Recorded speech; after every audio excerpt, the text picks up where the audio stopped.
오늘 나와서 예배드리는 모든 분 가운데 하나님의 놀라운 은혜와 평강이 더하시길 주의 이름으로 축원합니다. 사람은 지성, 감성, 의지가 있는 존재입니다. 그래서 전인, 우리 온전한 사람은 이 모든 것이 갖춰져 있어야 된다는 거예요.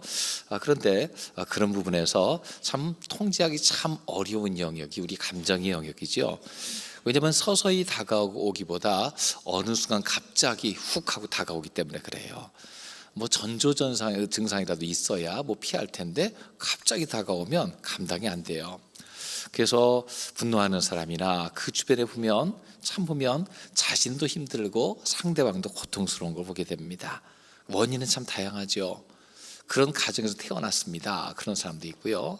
내가 참 억울한 일을 많이 당했습니다. 그런 사람도 있어요. 그런 것은 자신을 해칠 뿐만 아니라 가까이 있는 사람들을 힘들고 어렵게 만듭니다. 참 보면 비인격적인 대접을 당했거나 사람들에게 무시당했을 때 우리 가운데 그런 감정이 나타나죠. 그러면서 이거는 관계들을 파괴시킵니다. 어떤 상담 심리학자가 그렇게 얘기했어요. 분노는 우리 자신과 타인, 하나님과의 관계를 멀어지게 만든다. 분노일 뿐인데 나 자신과의 관계를 멀어지게 만듭니다. 나도 내가 통제가 안 되거든요. 타인과의 관계를 멀어지게 만듭니다. 그런 말을 듣고 나서 건강한 반응이 나오기가 어렵죠. 더구나 하나님과의 관계가 멀어지게 만듭니다. 참 그래서 우리가 우리의 삶을, 우리의 모든 것을 잘 다룰 수 있는 지혜, 그것을 가지고 무엇보다 성경이 무엇이라고 이야기하고 있는가, 이거를 알 때에 우리가 분노의 극복 정도가 아니라 분노를 잘 이용하는 단계까지 이르게 될 줄로 믿습니다. 오늘은 이 감정의 시리즈 4번째 말씀인데요. 그래서 어떻게 분노를 선영할까 함께 나눠보고자 합니다. 자, 제일 중요한 거는요, 먼저 원인을 드러내는 과정이 참 중요해요. 마음속에 그런 감정을 느낀다면 그런 분노의 감정을 시인하고 인정하는 것이 필요합니다. 없는 것처럼 적당히 지나가거나 괜찮은 것처럼 덮고 지나가거나 그러면 해결할 수가 없어요. 냉정하게 마음을 관찰해서 그것을 인정하면 그런 감정이 나의 가운데 발생했음을 인정하면 그때부터 다룰 수 있는 첫 번째 단계가 주어지는 겁니다. 그럼에도 사람들은 자기 마음을 정직하게 바라보는 것을 굉장히 힘들어합니다. 꺼려하기도 합니다. 그런 경우가 있죠. 내가 했던 말, 내가 불렀던 노래를 내가 들으면 굉장히 힘든 경우가 있어요. 여러분 그런 경험은 있을지 모르겠지만 저는 자주 설교를 하는 사람이니까 설교한 것을 다시 들으면요, 듣기 그렇게 힘들어요. 제일 먼저 하는 생각이 뭐냐면 왜 저렇게밖에 못했지? 뭐 그런 생각. 왜 말투는 저렇지? 시선 처리 잘못했지? 모든 게 보여요. 자신을 객관적으로 마주하기가 참 쉽지가 않습니다. 더구나 나의 감정이 그러니까 통제 범위를 넘어선 것을 마주하는 것 얼마나 힘든지 몰라요. 그럼에도 이것을 제대로 다뤄주지 않으면 마음으로는 우울증이 오고요, 또한 육신으로 질병으로도 변할 수가 있다는 거예요. 우리는 분노한 사람을 보면 그 당시에 판단 기능을 하는 이성이 마비된 것 같은, 감정만 증폭되어서 거기 따라가는 것 같은 것을 우리는 보게 됩니다. 그래서 우발적인 어떤 범죄를 저지르는 사람 보면 그 사람한테 얘기합니다. 왜 그랬습니까? 그러면 그런 대답을 하는 거예요. 왜 그랬는지 모르겠어요. 뭔가에 사로잡혀서 그런 것 같아요. 이런 답변을 들은 적을 제가 몇 번 있습니다. 참 그거 보면은요, 이성이 마비되어서 감정에 이끄는 대로 행동하다 보니까 이것이 범죄로, 어떻게 돌이킬 수 없는 그 어떤 행동으로 이어졌다는 거죠. 근데 한 발짝 더 물러가지고요, 뒤로 돌아서서 내가 왜 그랬을까, 무엇 때문에 나의 분노가 일어났을까 살펴보는 것이 필요합니다. 내가 화난 이유가 무엇일까? 내가 무엇 때문에 상처받았지? 왜 두려워하고 열등감을 느끼지? 어떤 기대를 했길래 지금 내 감정이 상한 거지? 다른 사람은 뭐라고 생각할까? 이렇게 조금 더 돌아서서 생각하는 자기 객관화가 필요합니다. 자신의 분노를 인정하고 그 원인을 찾는 것이 분노 극복의 첫 번째 걸음이 될 수가 있어요. 우리나라 사람의 특징 중에서 보면 좀 다혈질이 많다고 그래요. 그래서 이탈리아 사람, 멕시코 사람 이런 데 가보면 우리와 좀 비슷하다 그런 얘기 하는데, 처음 보면 굉장히 감정적인 반응을 할 때가 있어요. 그럴 때마다 생각해야 됩니다. 생각하는 것을 싫어하면 안 됩니다. 그러나 생각해야 삽니다. 객관적으로 제3자적 입장에서 바라볼 때에 상당 부분이 해결됩니다. 이거를 심리학 용어로 미러링이라고 하죠. 거울을 보는 것처럼 자기를 보는 것. 나는 아무 문제 없다, 괜찮다 얘기하는데 거울을 딱 보여주면 뭐가 나타납니까? 보여요. 가끔 밥 먹다 그런 경우가 있죠. 뭐라고 말은 못하고 이렇게 손으로 이럴 때가 있습니다. 뭡니까? 묻었으니 해결해라 그거잖아요. 안 묻었다고 부득부득 우기면요, 나만 창피당합니다. 즉시로 딱 보면 어떻게 돼 있습니까? 빨리 해결할 수가 있는 거잖아요. 모두가 그렇습니다. 나 자신을 객관적으로 바라볼 수 있는 은혜가 있기를 주의 이름으로 축원합니다. 그럼 현실을 인정하고요. 세상의 심리학에서는 인정해라, 상담해라 이렇게 나오지만, 여러분 그걸로 해결이 안 되는 거 우리가 알지 않습니까? 세상의 학문에서는요, 여기서 조금 더 나갈 뿐이에요. 그런데 그리스도인은요, 현실을 인정할 뿐만 아니라 그것을 예수께로 가져오라는 주님의 처방전을 이미 받은 줄로 믿습니다. 예수께 가져오게 되면 그때부터 문제가 근본적으로 해결되기 시작합니다. 에베소 4장 23절 말씀 보면은요, 같이 읽어봅니다. 오직 너희의 심령이 새롭게 되어. 여러분, 주님 앞에 나올 때에 우리의 심령의 근원부터 새로워지는 역사가 일어날 줄로 믿습니다. 마음이 새롭게 돼야 돼요. 옛사람을 벗어버려야 돼요. 옛사람은 어떤 사람입니까? 유혹의 구습을 따라 썩어져가는 그 모습을 따르는 사람, 예수를 영접하기 이전의 삶, 분노하고 적개심을 키우고 문제가 있으면 원수를 갖고 싶은 그런 마음을 가진 사람, 옛사람입니다. 이것을 벗어버려야 돼요. 마음과 영혼이 새로워져야 됩니다. 새 사람을 입어야 될 줄로 믿습니다. 성경 4장 24절에 분명히 이야기하고 있죠. 같이 읽어봅니다. 하나님을 따라 의와 진리의 거룩함으로 지으시는 받은 새 사람을 입으라. 옛사람을 벗고 심령이 새로워져서 새 사람을 입어야 된다 이야기하고 있어요. 어떤 사람입니까? 하나님에 따라, 그러니까 하나님의 형상으로 지으심 받은 겁니다. 의와 진리의 거룩함을 입은 사람입니다. 우리는 하나님의 자질과 성품이 우리 가운데 있음을 기억해야 돼요. 구원받을 때에 우리 안에 잠재되어 있던, 숨어 있었던 그 부분이 자라게 됩니다. 개발되게 됩니다. 의와 거룩함이 드러나게 됩니다. 하나님 형상대로 창조된 그 모습이 우리 가운데 나타나게 되는 거죠.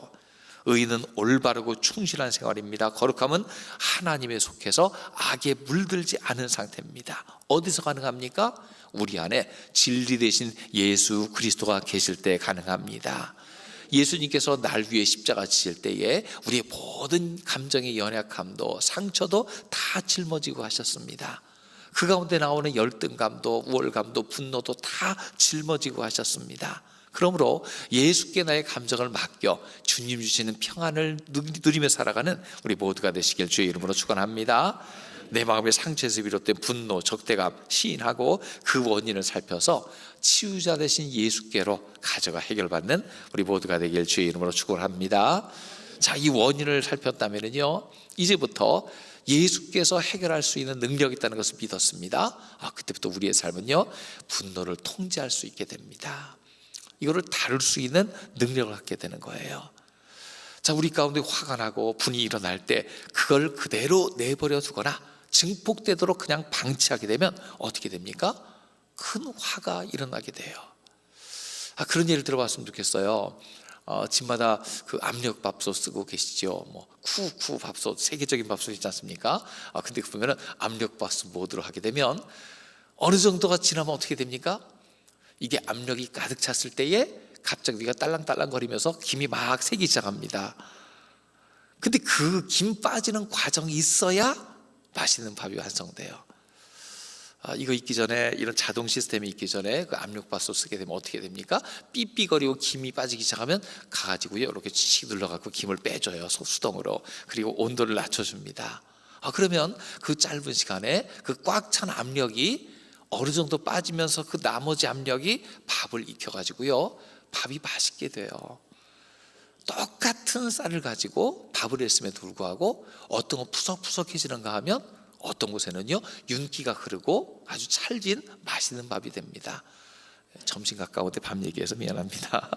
그런데 이 차이가 어디 있습니까? 똑같은 거잖아요. 그런데 압력을 어떻게 다루느냐에 따라서, 어떻게 빼주느냐에 따라서, 어떻게 뜸을 들이냐에 따라서 확연한 차이가 온다는 거예요. 분노가 기회입니다. 그것이 압력으로 나에게 역사할 때 어떻게 그걸 바라보고 빼주고 조절하냐에 따라서 내 인생을 바꿀 수 있는 귀한 기회가 되기도 한다는 거예요. 그래서 성경 뭐라고 얘기합니까? 에베소 4장 26절에 보면 이렇게 이해하고 있죠. 분을 내어도 뭘 짓지 말라고요? 죄는 짓지 말아라. 또 해가 지도록 뭐를 품지 말라고요? 분을 품지 말아라. 두 가지 아이디어를 얘기해 주고 있죠. 분노가 죄와 연관될 가능성이 크다는 거예요. 경고하는 겁니다. 분노 자체는 죄라고 할 수 없어요. 감정의 자연스러운 반응인데 그냥 놓아두면, 방치해두면 죄로 연결될 가능성이 크다는 거예요. 경고 신호입니다. 경고와 동시에 또 무엇을 얘기합니까? 그 분노의 사용 연한을 정해주고 있습니다. 분노는 계속되지 않도록 시간 제한을 두고 통제해야 된다는 거예요. 가끔 그런 사람이 있습니다. 누군가를 미워하는 힘으로 산다는 사람이 있어요. 원수진 것, 원한이 찬 것 해결이 안 됐습니다. 그걸 계속 마음에 꾹꾹 눌러 잡고 언젠가는 갚고야 말 거야. 그런데 그게 행복한 삶이 아니에요. 늘 마음속에 분노를, 활화산을 이 마음에 꾹꾹 눌러두고 있는 삶, 그 삶이 행복할 수가 없습니다. 건강할 수가 없습니다. 문제가 생길 수밖에 없죠. 분노는 우리 마음속에 양육하고 재배하라고 준 게 아닙니다. 나의 감정에 상처가 오니까 그 상처를 해결하라고 주신 사인이고요. 그것은 유통기한을 하루로 제한해야 됩니다. 그래야 정신건강, 육적 건강에 해가 되지 않습니다. 영혼이 평안해지는 줄로 믿습니다. 여러분, 분노는 하루 안에 다 풀고 평안하게 잠들 수 있는 우리 모두가 되길 주의 이름으로 축원합니다. 그럼 분노가 나면요 원인을 찾아보죠. 왜 그랬을까? 오늘 보면 20절 바로 이전에 25절에는요 이렇게 얘기하고 있어요. 그런즉 거짓을 버리고 이웃과 더불어 참된 것을 말하라. 우리가 서로 지체가 됩니다. 크게 분노가 날 때 보면은요 멀리 있는 사람보다도 가까이 지내는 사람과의 관계에서 관계가 깨졌을 때에 분이 나는 경우가 있어요. 서로 지체가 됩니다. 한 몸입니다. 가장 가까운 사람입니다. 흉엄을 없이 얘기한 것을 다 받아주고 해야 될 사람입니다. 그런데 그 사이에 거짓이 끼게 되면 그것이 분노로 옮겨가지게 됩니다. 얼마나 문제가 되는지 몰라요.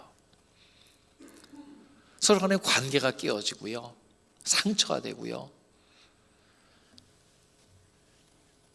거짓을 버리고 참된 것을 말하라. 이것은 1대1 관계에서도 그렇고 공적인 관계에서도요 거짓을 버젓이 이야기하는 사람 보면 우리 마음에 분이 생깁니다. 왜 사회를 거짓으로 물들이려 할까? 참된 것을 말할 때에, 솔직한 것을 말할 때 서로 용납하게 되는데 그런 경우가 있잖아요. 그래서 순서가 그렇습니다. 마음이 변화돼야 사실은 언어가 변화될 수가 있고요, 언어가 바뀌어져야 삶의 열매가 맺혀질 수가 있습니다.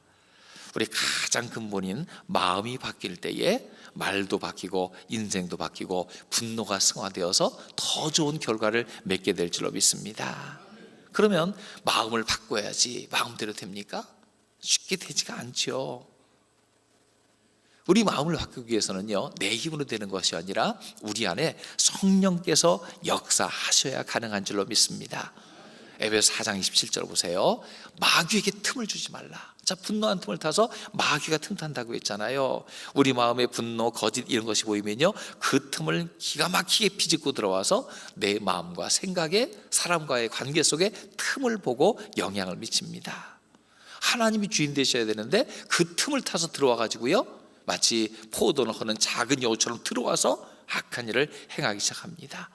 그러므로 분노를 빨리 해결하고 통제하지 않으면 그것이 나를 다스리려 들 겁니다. 감정의 문제가 영적 문제로 옮겨갈 겁니다. 분노를 해결하지 않으면 마귀가 틈타서 그가 마음대로 뛰어놀 수 있는 밭을 제공하는 것과 같아요. 하지만 성령님을 모시고 살아갈 때 이 일이 해결될 줄로 믿으시기 바랍니다. 에베소 4장 30절 말씀을 얘기하고 있어요. 같이 읽어봅니다. 하나님의 성령을 근심하게 하지 말라. 그 안에서 너희가 구원의 날까지 인치심을 받았느니라. 이런 문제가 들어올 때 그 즉시 하나님 앞에 가지고 나올 때에 여러분, 성령님은 근심하지 않고 오히려 해결책을 우리에게 더해 주실 줄로 믿습니다. 분노를 통제하는 것은 내 영혼을 보호하는 거예요. 감정을 잘 다루는 것은 영적 성장의 지름길이 되기도 합니다. 내 마음을 잘 지켜서 성령께서 늘 거하시는 공간으로 만드는 우리 모두가 되기를 주의 이름으로 축원합니다. 그래서 분노를 잘 다룰 뿐만 아니라 정말로 적극적으로 분노를 선용하는 자가 되어야 됩니다. 아까 말했죠. 이 분노는 기회다. 나의 감정을 잘 다루고 영적으로 성장할 수 있는 기회다. 이것 때문에 기분 나빠하지 말고 주위와의 관계를 파괴하고 좋지 않은 열매를 맺는 것이 아니라 잘만 이용하면, 선용하면 복된 열매를 맺을 수 있다는 거예요. 분노하던 사람이 성령의 도우심 받아서 말씀의 역사로 심령이 새롭게 되면은요, 더욱 적극적으로 친절과 긍휼과 용서의 삶을 살 수 있게 됩니다. 소극적인 결과를 오늘 본문에는 계속 이야기하고 있어요. 4장 28절에 보면 버릴 것을 버리게 됩니다. 도둑질하는 자는 다시 도둑질하지 말고, 남에게 물질적 정신적 피해를 주던 사람의 악이 고침받게 됩니다. 29절 보면은요, 무릇 더러운 말은 너희 입 밖에도 내지 말고 과거의 공격적이고 비판적이고 험담의 용어를 청산할 수 있게 됩니다. 더러운 말은 입 밖에도 내지 말라. 내 입에 파수꾼이 세워져서 그릇이 나올 때마다 걸러낼 수 있는 능력을 얻게 됩니다. 31절 보면요, 같이 읽어보겠습니다. 너희는 모든 악독과 노함과 분냄과 떠드는 것과, 자, 버릴 것이 있어요. 악독과 노함과 분냄과 떠드는 것, 비방하는 것. 근데 이걸 버리다 보니까 무엇을 알게 됩니까? 그 근본에 악의라는 것이 있어요. 악한 의도, 악한 의지가 있어서 이 모든 것이 나오는구나. 이걸 버리게 돼요. 버리는 것이 우리의 거룩한 삶, 하나님께 주시는 성결한 삶의 시작인 줄로 믿습니다. 그리스도인 삶의 시작이 회개에서 시작하는 것 같아요. 이것은 매일 계속돼야 됩니다. 가끔씩 집을 청소하면 참 마음이 편하고 좋잖아요. 무엇 때문에 그렇습니까? 버릴 것을 버려서 그래요. 근데 가끔 습관이 그런 사람이 있습니다. 뭐가 들어오고 나면요, 버리지를 못하는 사람이 있어요. 상자도 못 버려요. 껍데기도 못 버려요. 이것저것 못 버려요. 그러면서 점점 쌓이면은요, 이 방의 주인이 분명히 나였는데 얼마 후에는요, 물건이 주인 노릇하고 나는 거기 사골세 사는 것처럼 이렇게 살고 있습니다. 이거 심해진 사람은요, 집 전체를 쓰레기로 덮는 사람도 있죠. 버려야 되는데 버리지도 못해서 그렇습니다. 우리 삶 속에서 나의 인격을 망가뜨리고 나의 삶의 행복을 망가뜨리는 뭐가 들어왔다, 아무리 좋아 보여도 버려야 될 줄로 믿습니다. 가끔 쇼핑 중독에 걸린 사람 보면요, 물건을 사요. 탭도 뜯지 않고 상자도 연치 안에 쌓아놓습니다. 쌓이고 쌓이다 보니까요, 창고에 얹혀 사는 신세가 되는 사람도 있는 걸 봤어요. 여러분, 버릴 걸 버려야 됩니다. 더러운 말, 악독, 노함, 이 모든 것 주님 버리라고 하셨어요. 성령께서 우리의 주인 되실 때 버려야 될 것을 밝게 알고 깨끗이 청산하는 저 여러분 되시길 주의 이름으로 축원합니다. 소극적으로는 버리는 것이고요, 적극적으로는요, 대신 더 좋은 것을 가져오는 겁니다. 새로운 일을 선택하는 겁니다. 선한 대안이 있어요. 다시 28절을 볼까요? 28절에 도둑질하지 말고 돌이켜 가난한 자에게 구제할 수 있도록 자기 손으로 수고하여 선한 일을 하라. 입으로 일하지 말고 손으로 일하여서 얻은 열매로 섬기는 삶을 살라는 겁니다. 내 손으로 수고하여 누군가를 섬길 수 있도록 필요한 것을 공급하는 삶을 살라는 겁니다. 29절에는 또 뭐라고 얘기합니까? 더러운 말 대신에 덕을 세우는 데 소용되는 대로 선한 말을 하여 듣는 자들에게 은혜를 끼치게 하라. 그 입술에 덕과 은혜가 있어 듣는 사람에게 선한 영향력, 은혜를 끼치는 삶 되길 주의 이름으로 축원합니다. 여러분, 늘 덕 있고 은혜로운 말을 하는 사람은요, 주변에 사람이 모이게 돼 있어요.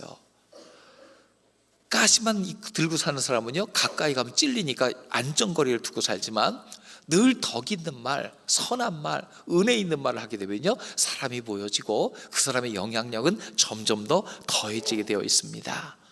여러분의 입술 속에 하나님의 은혜가 덜 더해지길 주의 이름으로 축원합니다. 사장 32절 말씀에 보면은요, 같이 읽어봅니다. 서로 친절하게 하며 불쌍히 여기며 서로 용서하기를. 자, 서로 친절하게 하고 불쌍히 여기며 용서하여서 그리스도 안에 너희를 용서하신 것 같이 하라. 친절을 베풉니다. 분노한 사람은요 불친절해져요. 근데 내 마음이 변화되면 온유해져서 친절함이 나옵니다. 타인의 필요가 보입니다. 채우려는 마음이 있어요. 그래서 주어지는 것은 상대방의 미소, 내 마음의 기쁨이 대가로 주어집니다. 또 불쌍히 여깁니다. 긍휼의 마음이죠. 어떻게 이런 마음이 가능합니까? 지금 화를 내는 대상이 있는데요, 찾아보니까요, 저 사람이 화를 낼 때 처음엔 나의 상처만 생각했는데 저 사람도 문제가 있어서 화를 내지, 그걸 알게 된다는 거예요. 그렇잖아요. 상대 처지에 공감하는 마음, 예수님 마음을 품습니다. 그리고 그 긍휼한 마음에서 나오는 열매가 십자가를 지는 겁니다. 내가 대신 져줘야지, 내가 손해보고 나면 저 사람의 화가 풀리겠지, 이런 마음까지 품게 되는 거예요. 또 용서를 실천합니다. 왜 분노가 지속됩니까? 상대를 용서하지 않기 때문에 그래요. 상대의 잘못과 실수만 생각하지 그 가운데 있었던 나의 잘못과 문제는 생각하지 못했었는데 주님이 마음을 열어주시니까 그것도 알게 돼요. 불같이 타오르며 자기도 상처를 입고 다른 사람도 큰 상처를 줘요. 근데 예수님 마음이 내 안에 부어지면 여러분, 그 마음을 내려놓고 내가 주님 앞에 용서받았으므로 다른 사람도 용서하는 마음을 얻게 될 줄로 믿습니다. 분노 대신에 긍휼함의 마음이 우리 가운데 부어지게 되는 거죠. 사랑은 허다한 죄를 덮는다고 했는데 내 안에 예수님의 사랑이 있으니까 그 문제를 사랑으로 덮어줄 수 있게 되는 거예요. 우리 마음속에는요, 수시로 분노, 정욕 이런 것이 틈타려고 합니다. 야고보서 4장 1절에 보니까 너희 중에 싸움이 어디서부터 나느냐? 너희 중에 싸우는 정욕으로부터 일어난 것이 아니냐? 우리의 정욕을 이야기하고 있어요. 싸우는 정욕, 이것은 사단 마귀가 우리 마음에 불을 질러 놓은 겁니다. 여러분, 먼저 내 마음을 변화시켜야 될 줄로 믿습니다. 내 마음이 연약한 상태임을 인정하는 겁니다. 그리고 성령님의 다스리심을 구하는 겁니다. 그래서 내 마음의 전쟁에서 승리한 사람은요, 내 입술에서 동일한 입술이지만 다른 것이 나옵니다. 덕을 세우는데 유용한 선한 말이 나옵니다. 친절한 말이 나옵니다. 불쌍히 여깁니다. 용서합니다. 내 마음이 변하니까 입술의 말이 바뀌고 이제 내 마음에 있었던 분노가 기화점이 되어서 나를 성장시키고 변화시켜서 더 좋은 결과를 낳게 만드는 걸 볼 수가 있어요. 여러분, 내 마음의 전쟁에서 늘 승리하는 저 여러분 되길 주의 이름으로 축원합니다. 그래서 사랑과 화평을 이루는 자로, 분노를 극복하고 긍휼과 은혜의 언어를 사용하는 사람으로, 그래서 더 크고 복된 열매를 많이 맺어서 성령 충만하여 믿음으로 살아가는 우리 모두가 되시기를 주의 이름으로 축원합니다.